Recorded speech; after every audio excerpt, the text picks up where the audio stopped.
你知道一颗小螺丝就有可能救你一命吗？安正哥，你在这边干嘛？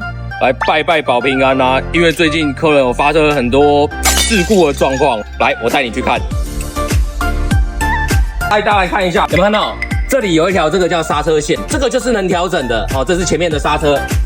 如果前面刹车按起来太松，已经按到快底了，我们就可以调整这颗小螺丝，让刹车变紧，就可以恢复有刹车的手感哦。那Hanson哥，后刹车可以调吗？后刹车如果也是鼓刹的也能调。来，我们带你看一下这里哦，有没有一个刹车线？这个螺丝也能调哦，顺时针锁进去，刹车就会变紧。那像这种，它前面有一块铁盘的，这个就是碟式刹车，它是无法调整的。如果按下去，按到底按空，请你赶快去车行检查，看看是不是刹车油或刹车系统有问题。机车健检找 Hanson， 我在万华等你来。